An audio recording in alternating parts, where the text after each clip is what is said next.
Hey, what is going on, everybody? Welcome to the Super Lunch Bros podcast, episode number 112. I am Brendan. We're going to go over UFC 273. Holy shit, was this card incredible. There were some great fights, one for the ages in Khamzat Chimaev versus Gilbert Burns. Honestly, a legacy builder for Alexander Volkanovski.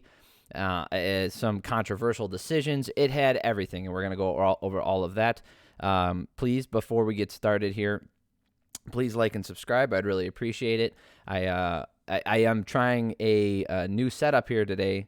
I'll get into that in a second. Anyway, please like and subscribe. I really would appreciate it. If you do like MMA, if you like hearing about or talking about MMA, I do this every week. I release at least one video. I cover every single UFC event, and I go over fight by fight, giving my opinions, breakdowns, and like questionable things that I hear during the fight, or things that happen after, like some of these shit decisions that happened over the weekend. So before we get any more into this, I just want to let everybody know that I am trying out a new setup today. So I had to replace my computer. I had to redo all of the settings in OBS here. I had to redo all the settings on my computer and do everything. So if you see any hiccups, please let me know. They're like, hey, this doesn't look right. This doesn't sound right. This is going to be a little bit of a learning process. I hope that it's not too bad. And maybe there will be some improvements here because this PC is better than my last one. Okay, no more ado. Let's get started here. Volkanovski. What can you say about this guy, man? Alexander Volkanovski. Let's pull up the stats here. He's just an absolute animal. This was the fight that I believe I gave like an 80-20, 70-30, maybe like an 80-20 on feeling this out, feeling for Alexander. I just felt like there was nothing that the Korean Zombie was going to be able to do to hurt him or to mess with his literally anything. And that's kind of what happened here. It got hard to watch, actually, and even Volkanovski in the start of the fourth round, he came out. He's like, hey, are you good? And the Zombie's like, yeah. And he's like, are you sure? Like, you're all right? And then he ended up getting the TKO finish after landing a big shot. So it's kind of strange. We can go round by round here.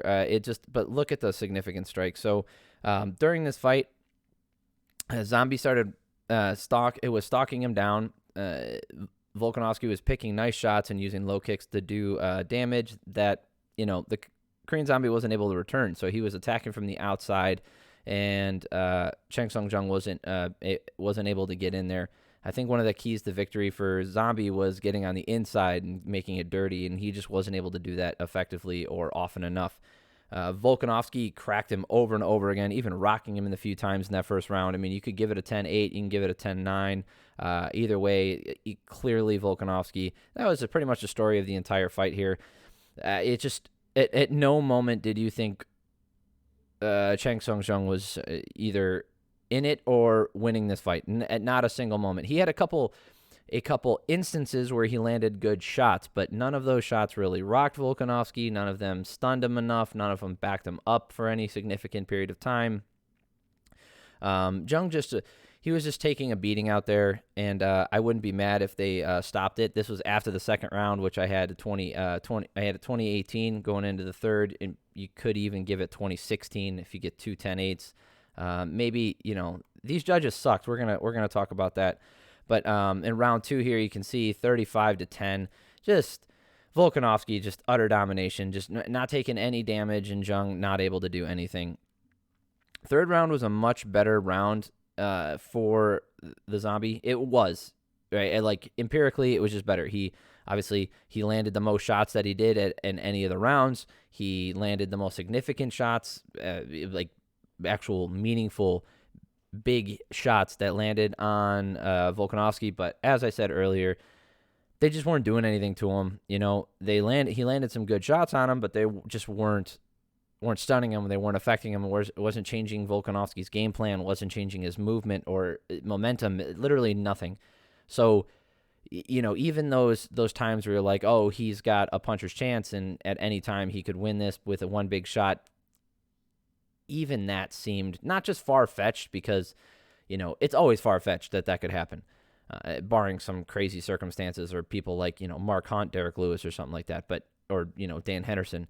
But not only was it far-fetched, it was more just, he wasn't even getting the opportunity to do that. He wasn't putting himself in a position to be able to throw those shots. He landed some better shots, but, Volkanovski dropped him again at the end of the third round. Like the third round was the best round for Zombie. And, he still got outlanded 57-21, so he took more damage, but that's what he had to do to get on the inside. So, he's being aggressive. And you can't I'm not taking anything away from Jung here. I think he did an okay job. I think, he lived up his nickname, being the zombie, walking forward, taking damage, that kind of stuff. I don't know if on any night, if Volkanovski has one of the worst nights he's ever had and Jung has, perfection, maybe we get this to go a different way. But I mean, we're talking about not a 1 in a million fight, but, 1 in 100 fight, or maybe not even 1 in 10. I just think there was such a big gap in skill and game plan and execution. It was a very weird stoppage, though. Not a bad stoppage, mind you, but Herb Dean saw, Volkanovski just landed another big shot. Jung moved backwards and was stammering in the middle of the cage. Did not go down. Did not, look like he was out or anything like that. He just was stumbling a little bit after he got hit hard, and Herb stepped in there to stop the damage. Like I said, it's not a bad stoppage. The issue I have, we can get rid of these stats because they're kind of depressing if you're a Zombie fan. I like both these guys, by the way. I'm not I love the Korean Zombie because of his storyline, his classic fights, and those kinds of things. But I think Volkanovski is obviously the superior fighter, both empirically and I thought through, in advance. I think he's one of the greatest featherweights of all time. He's just so complete in everything that he does. He's also fighting what I would consider so far subpar competition not subpar competition. So I just think he's farther ahead of his competition. Man, it's hard to say because he did such a good job against Aldo too. That's what I mean. Volkanovski's he really is. I don't think he's like the evolution of the sport or anything. I think we've seen that already with plenty of fighters. I think he's just putting everything together really well. What was I going to say? If there was, the stoppage. So, like I said, I don't think it was a bad stoppage. I think Herb Dean did his job in protecting the fighter. Okay, whether it was the right decision or wrong decision, I mean, everybody seemed on board with it, and I get why, because they don't want to see Zombie taking more damage. So for that, I'm all on board, by the way. Like I said, I just want to preface this again. Don't think it was a bad stoppage. All right? Don't think it was a bad stoppage. I don't think that it was wrong. I don't think Herb Dean did anything out of line. I think he did a good job protecting the fighter. Okay? Let's put it that way. What I don't like is the same thing I have a problem with. Well, I'll just say this again because I went on a little bit of a diatribe a couple weeks ago about this. When a referee assumes a fighter is going to take more damage based off of them taking one really big shot, but not, they're not helpless, they're not defenseless, they're not, they are intelligently defending themselves or intelligently moving, even though they might be wobbled or rocked. When a referee steps in there and says, what's going to happen next is going to be bad, so I'm going to stop it, even though the fighter could still be protecting himself, that's what I don't like. Because I've seen this happen multiple times where a fighter gets hit with one big shot, gets rocked, and put against the cage, and now the fight gets stopped. Well, the fighter didn't go down, and he was still defending himself, and he's still doing all the things he could have done. So That's what I don't like when I see stuff like this. Not that I don't think this was the right decision, right? I don't want to, that's why I said I don't want to make a big stink about this, because I think of all the egregious things that could have happened or have happened, I don't think this is one of them. I think he did a very good job protecting the fighter. I think Zombie is just too tough for his own good and just wasn't able to get anything done. So, all right. What's next for Volkanovski? So in the post-fight press conference, he said, I don't have time. I'm not trying to make everybody happy with, fan-friendly fights, meaning like I'm going to fight the people that are, fight opponents that the fans think I should fight. I'm going to fight the best in the division, become the number one contender, and then I'll fight you, basically saying like, hey, I'm here. I'm not going anywhere. I am done trying to please everybody. If you guys are along for the ride, awesome. If not, go the fuck home, because I'm here to stay. So I think what's next is obviously the Max Holloway fight. It was supposed to happen. This was supposed to be the Max Holloway fight, but he had an injury or an illness. I don't remember now. And he wasn't able to make the date. So I think Max Holloway is the clear next fight. I think Max Holloway has shown through his last couple fights that he is the clear number one contender. He's the clear title challenger. And then his last fight with Volkanovski, which, a lot of people gave to Holloway. So in a lot of people's eyes, they are 1-1. It wasn't, Volkanovski didn't put up a dominant performance against Max Holloway. They were very close rounds, and he got dropped in that fight too. I think Holloway is a really good matchup for Volk. And I think the biggest improvement that we saw from him against Calvin Kattar, just, I know he fought Yair Rodriguez afterwards, but by the way, Yair Rodriguez should definitely fight Brian Ortega. That fight needs to happen. Arnold Allen, Calvin Kattar. Calvin Kattar doesn't make sense, just because he beat the guy who was going for the title. I've said this before in the past couple of weeks. I think Josh Emmett is warrants a title shot. Arnold Allen, just stopped. Dan Hooker. It's just right. Yeah, he just stopped. Yeah, there's a lot going on here in this division, and they need to move it along. So I think let's get Holloway in there one more time. If he can't get it done, then listen, the division goes through Holloway, and if he clears everybody out, it sucks for everybody else. It is what it is. That sucks. It's happened before. It'll happen again, where the two best fighters are so far ahead of everyone else, and they fight each other too many times, and now the division isn't stagnant, but nobody can get a title shot unless we have to circumvent the number one contender, which is honestly what has kind of been happening for the past couple of years. So, what's next for Zombie? He was 4 before this weekend. I don't know if his stock necessarily goes down, but I think because they're trying to move this division along, they'll probably put Calvin Kattar ahead of him and Arnold Allen ahead of him, maybe even Josh Emmett. So he might drop down to 8 or 7 and move those three guys up. Might happen. They might just leave it as is, but usually there's some shake-up going on after a title fight. So great win for Volkanovski. I think he's, like I said already, one of the best featherweights of all time. I think he's got nothing but he's just I don't know how to say it any better. I think he's just the best. Right. All right, moving on here. Aljamain Sterling versus Peter Yan. So this was also for a title. So this was actually the first title fight that occurred on the card. Sterling, the champion, controversially getting his belt via DQ when Yan threw an illegal knee. And this fight definitely lived up to the hype. Not hype, but it how do I put this?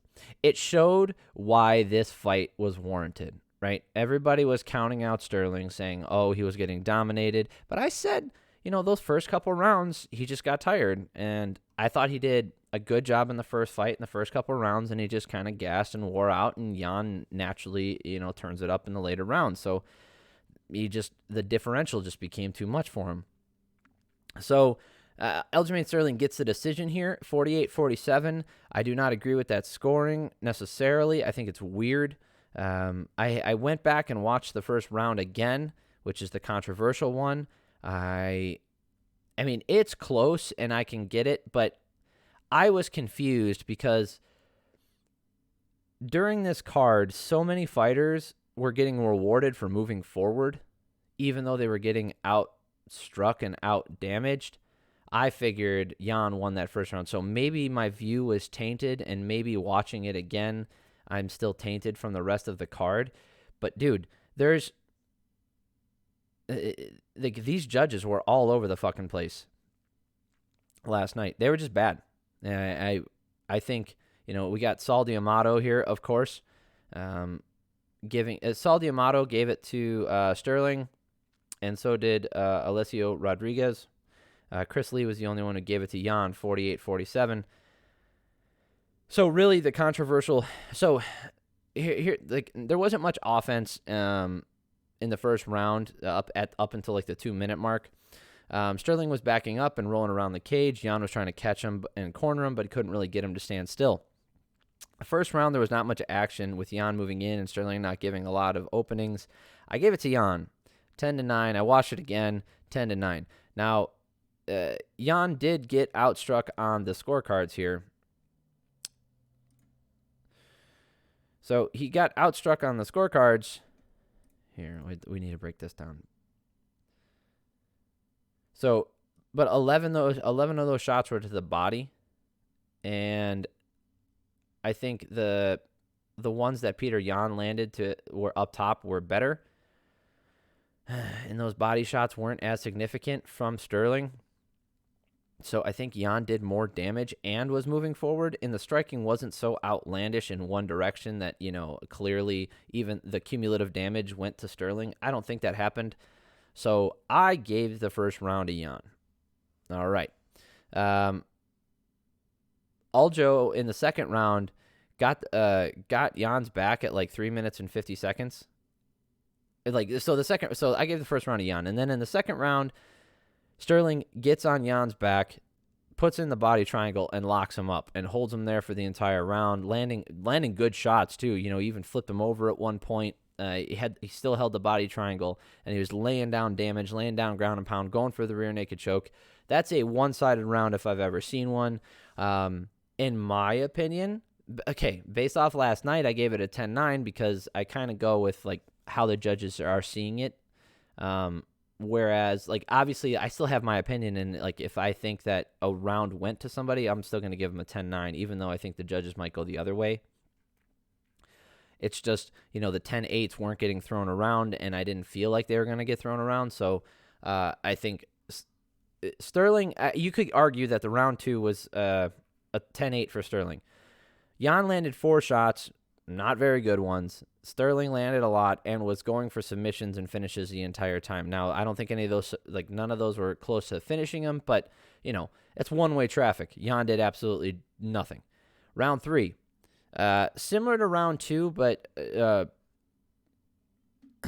you look here, so similar to round 2, but he got the takedown a little bit later and then held him down for that round, and honestly, he did a little bit less damage, but, the submission attempts were still there. So round 2 and 3, clearly Aljo's, maybe a 10-8 in one of them. So going into the fourth round, I had Aljamain Sterling up 29-28, or you could have him up 29-27.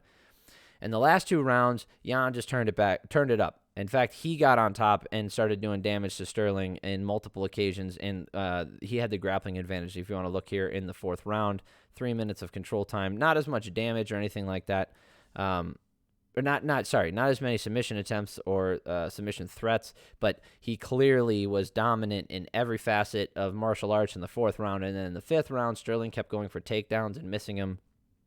But who cares? It didn't matter. Jan clearly won round 4 and round 5. Neither one of them was a 10-8. It was actually very awkward because Sterling would go for a takedown and then sometimes sit on his knees and sit there in that same position where he got kneed in the head by Jan in the last fight. And it was just odd. It's an awkward thing, and you can tell Sterling's very smart. He is playing the game how you're supposed to play it. He's taking advantage of the rules. The rules are the rules. We all have to play by them. They all have to fight. They all have to follow them while they're in the cage. Therefore, nobody has like an advantage like if someone doesn't know the rules. So everybody knows that, hey, when a guy's on his knees, I can't kick him, but I could punch him in the face, or I could take his back. I can get around. I could kick him in the body. There's a ton of options. It's just, when these guys play that game and they keep their head down there, they do a good job gaming the system. And, he's a very smart fighter, Sterling is, and, he's doing that shit on purpose.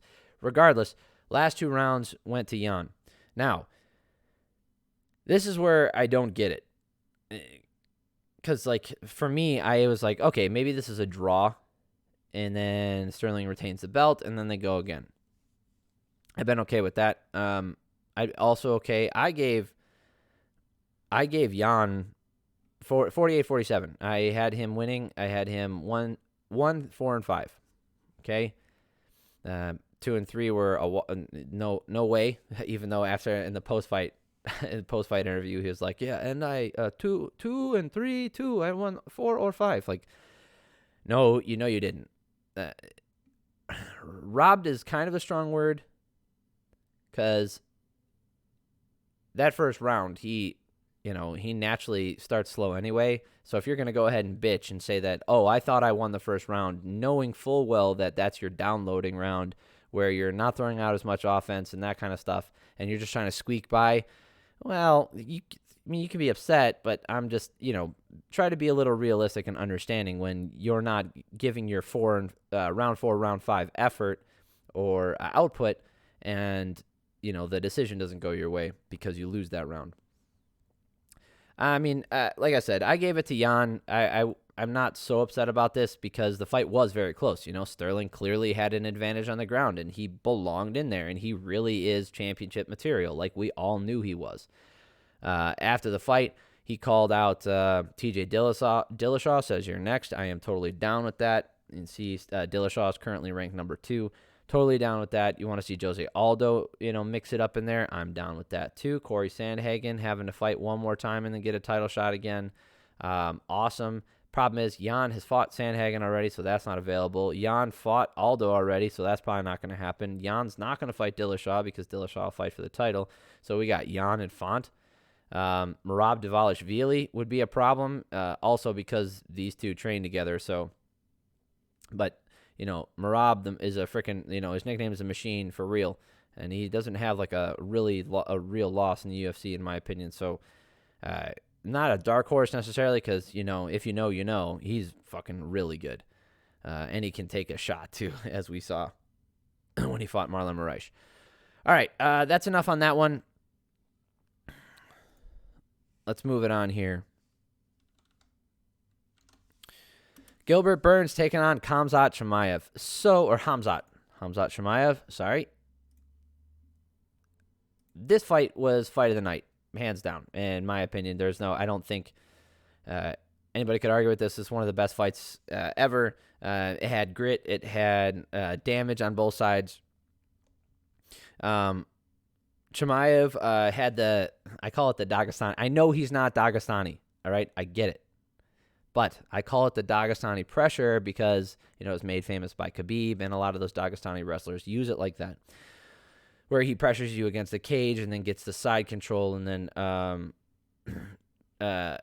makes you make the decisions. You don't want to get punched. You want to get punched in the face while you try to stand up, or you just want to post there and I'm going to lean on you. And so it was interesting to see because, he kind of ragdolled Burns just for a little bit in the beginning, but Burns had enough to make sure that, he wasn't getting, put out really early on the ground like everybody else. So because of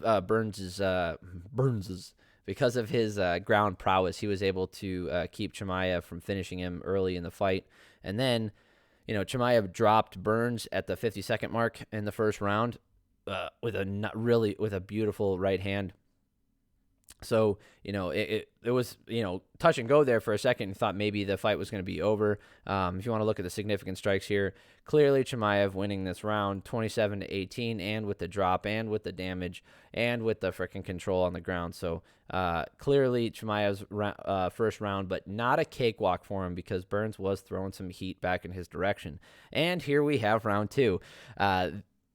Burns 56-37. Holy shit, these guys were just slinging leather. It was nasty back and forth. Like Burns he couldn't get a takedown, so they were just he wasn't. Oh yeah, he was trying to get a takedown, he couldn't get it, so they're just bashing each other in the face. Burns landed the bigger shots. He rocked Khamzat a few times. Crazy fucking round. And what's funny is they just went over one of my favorite fights of all time, which is Cub Swanson, who's one of my favorite fighters, versus Doo-Ho Choi. I watch this fight every single year, at least once a year, just because it's absolute insanity. I love the call by Rogan. The line that he says, like, I think it was, the first part isn't as funny because he's just like, Doo-Ho Choi's throwing everything up the middle with clean technique, and then everything Cub Swanson's throwing is coming from his grandma's house. So it was funny because they showed that fight going into the Hall of Fame, and they were showing highlights from that fight. And this fight had touches of that. I don't think this was as crazy. I think it had, for a couple, I'm not going to sit here and shit on this fight. It was amazing, right? Just maybe it's because of the varied strikes and the way the strikes were being thrown in that Cub Swanson fight. I liked it a little bit better. Whatever. Maybe it's a little bit nostalgia for me. In this fight, dude, Chimaev in the third round here, these guys both kind of looked tired. Burns was taking the worst of it in the last round. And then, so in the beginning of the last round, Chimaev landed some really good shots and some good flurries and did a lot of damage to Burns. And then near the end of the round, Khamzat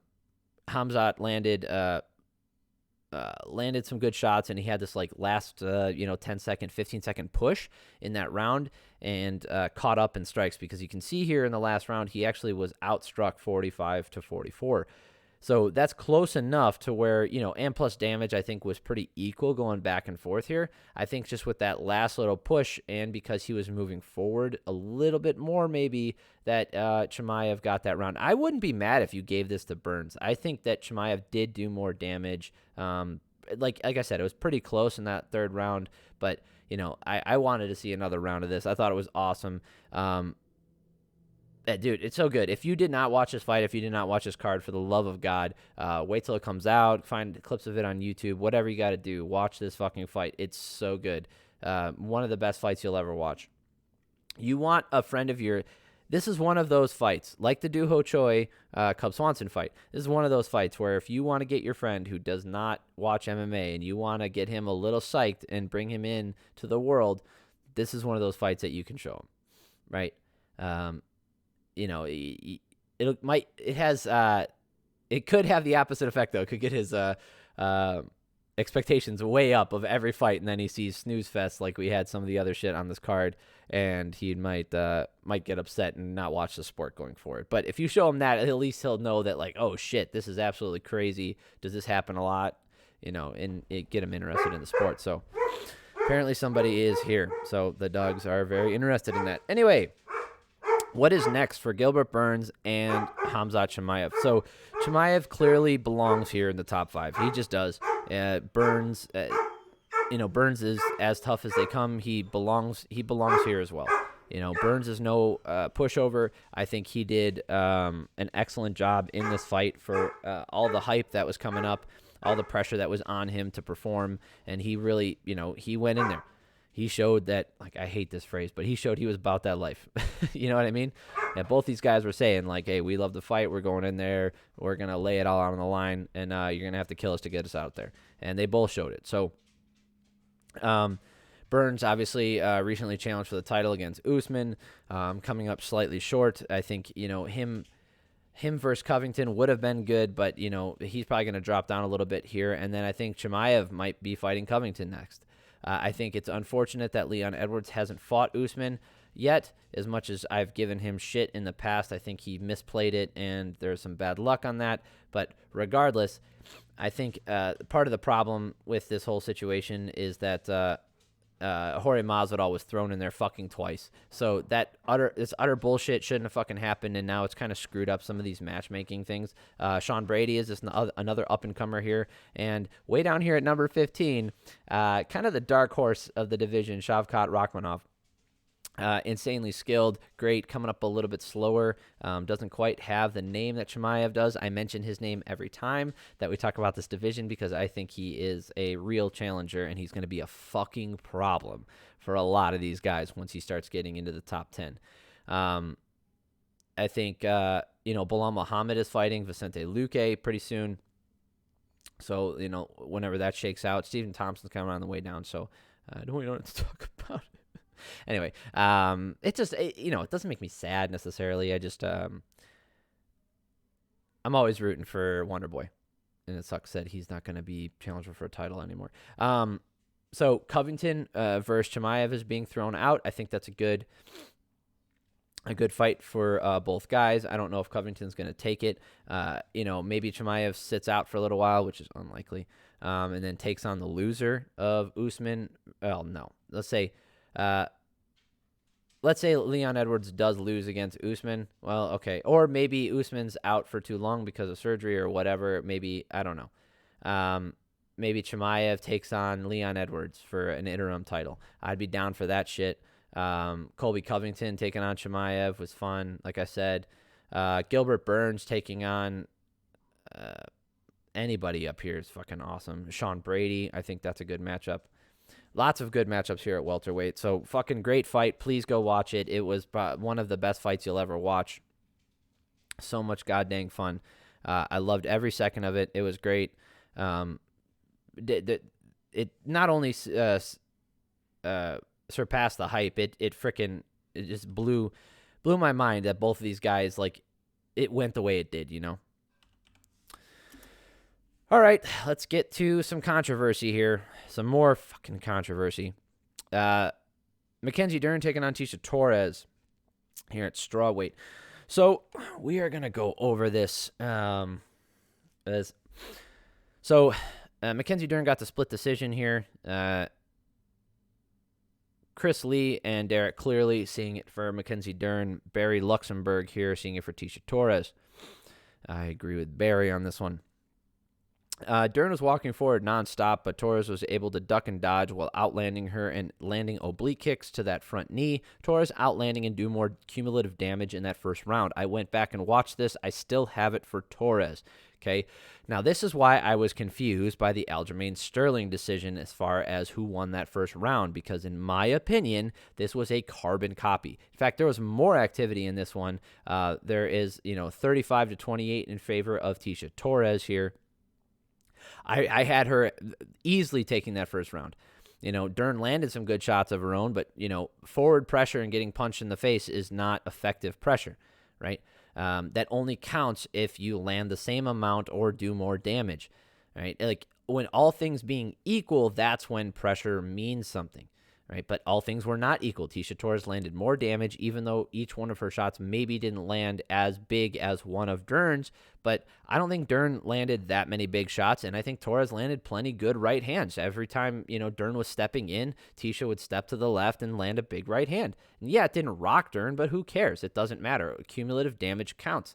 And she did more damage, right? I think she landed the bigger shots more often than Dern did in this first round. Here's the problem. When I watch this again, and then if you look at this, you want to look at the stats here, and you'll see why she lost that first round. You want to see where those shots went? See? But here's the fucking problem. She landed 15 of 17 shots to the body. Aljamain Sterling landed 11 of 15 or whatever.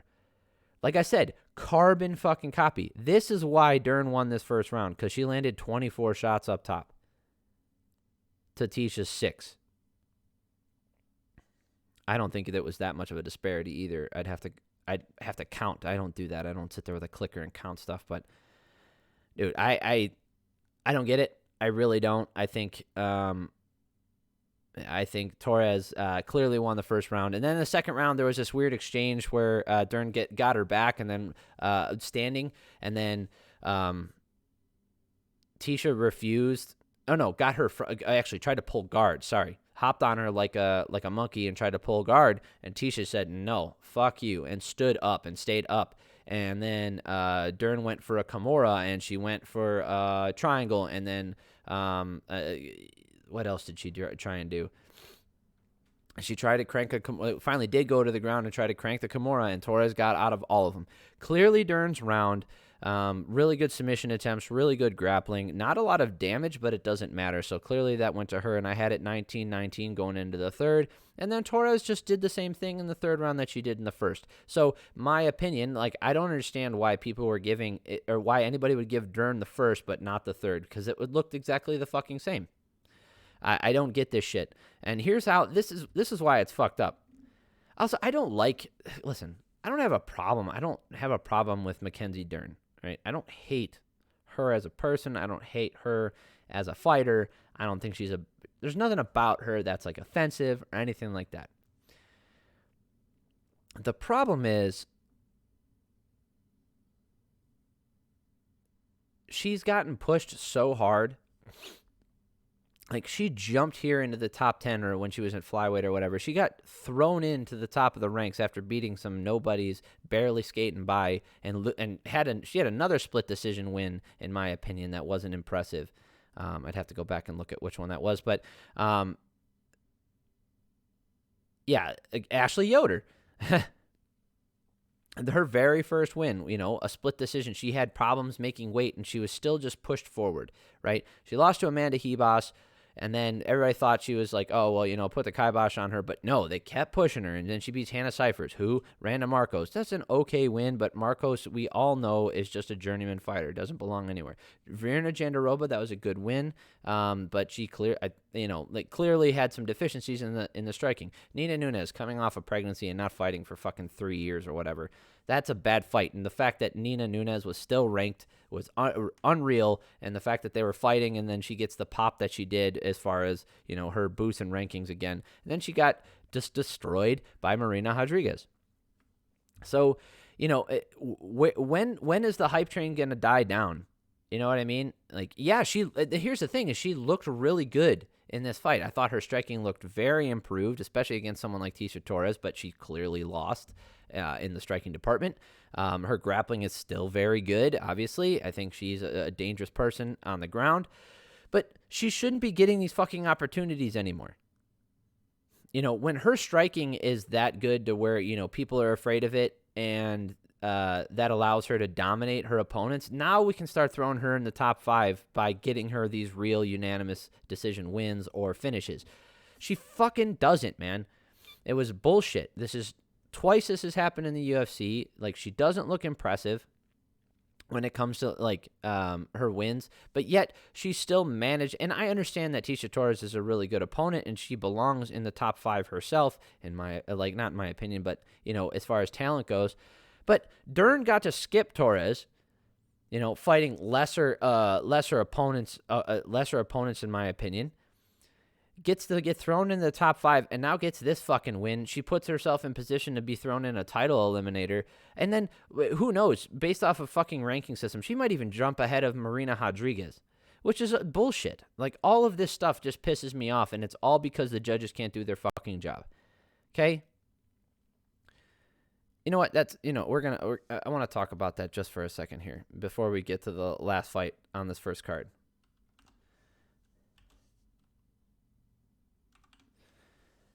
So,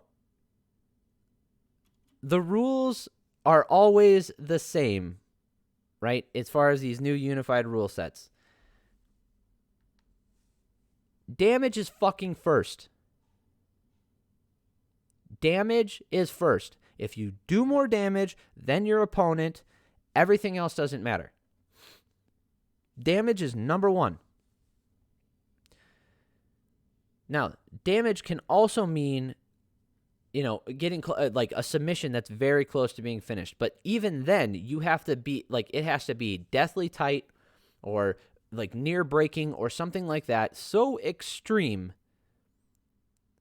that it clearly outweighs all the damage that was done to you. So you would also probably have to do some damage in that process, because yes, you are damaging joints, you're damaging their cardio, whatever, you're seeking the finish in that. I get it. It's not easy. It's not as easy to quantify. I understand.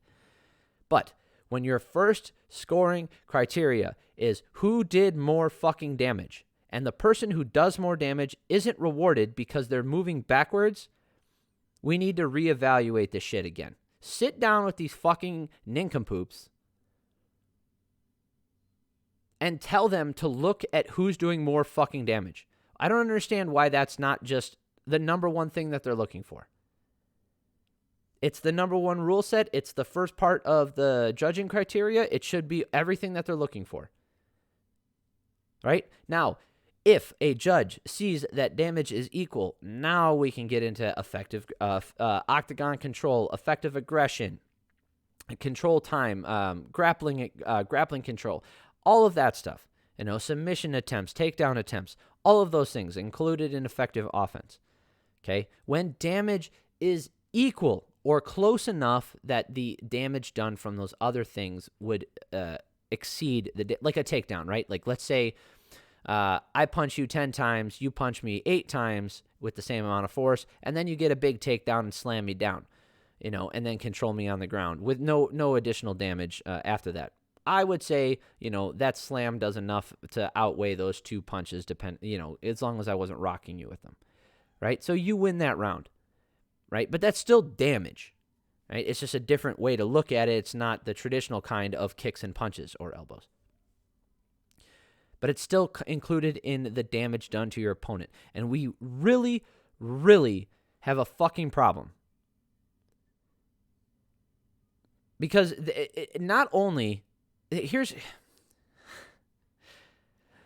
when shit like this happens on the same card, right, where a Mackenzie Dern can win a fight, but Peter Yan loses the fight, effectively, I understand one was a 3-round and one was a 5-round, but they lost and won doing the exact same thing.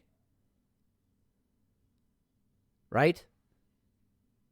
One of them lost the first round on the judges' scorecards because the person, even though they were pressuring, they were both pressuring in the first round, but both got outlanded in the first round and outdamaged in the first round, according to the judges.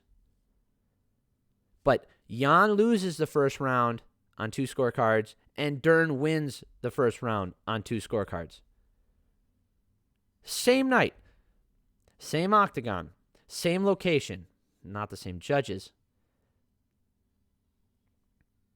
That's the problem. And now you have the implications of that. Because not only do I need to know the rules and the regulations and the judging criteria, I also need to know, how are they are they valuing my pressure tonight? If they're overvaluing pressure, then I'll do pressure. If not, then I'll stay on the outside and pick away at my opponent. It's just unbelievable to me that we're still doing this shit. It really makes me fucking upset because it's in black and white. Everybody has the judging criteria. Just look at it. Who did more damage? If the answer isn't they did equal damage, then you have a fucking definitive winner of that round right there. I don't give a shit who was walking forward. I don't give a shit who was on top. Who did more damage? If the guy on bottom lands a bunch of damage and the guy on top does not, you might not like it, but that's the way it is. He's doing more damage. He's actively trying to finish the fight. All right, that's enough of that. I'm sick of this shit. I'm sick of talking about this one. It's so fucking frustrating. All right, this fight was pretty fun, too. Vince Pichel versus Marco Madsen. Good fight for what it's worth. Not too high on this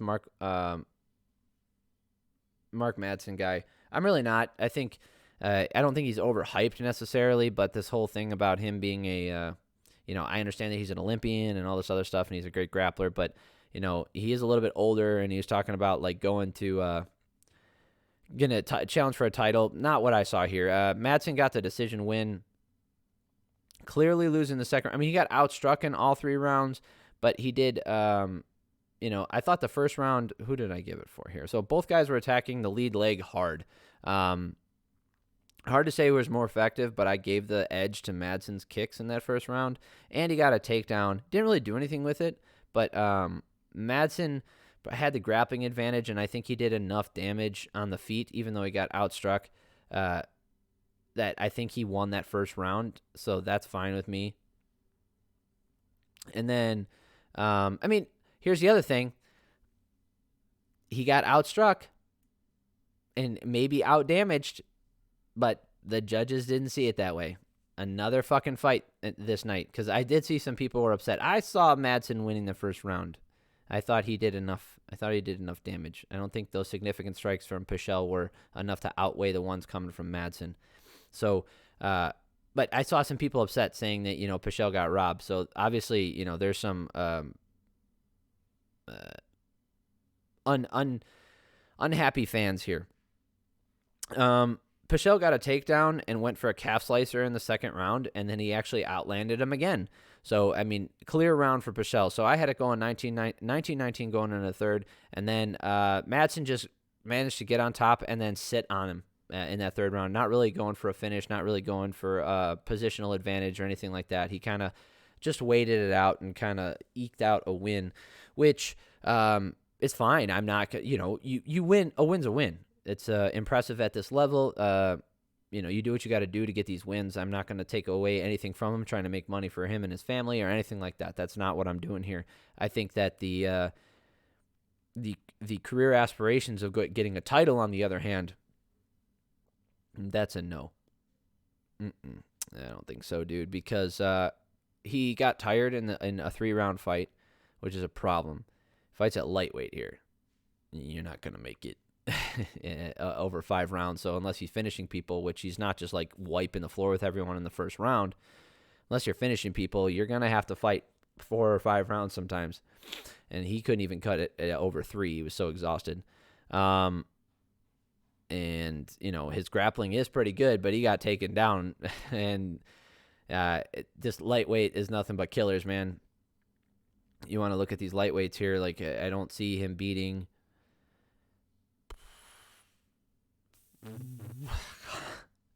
I don't see him beating anybody here in the top 15. I don't see him beating anybody, which is pretty crazy to me. Yeah, I don't know. I don't see him beating anybody in here. So, like I said, unless something drastically changes, but at his age, being like 37 or whatever, I understand he doesn't have a lot of MMA damage, so maybe he can make those changes, maybe he can make those leaps, but I don't see it. Good win for him, though. Here's another fucking problem. Mr. Howard Reichbach here. You're fucking high.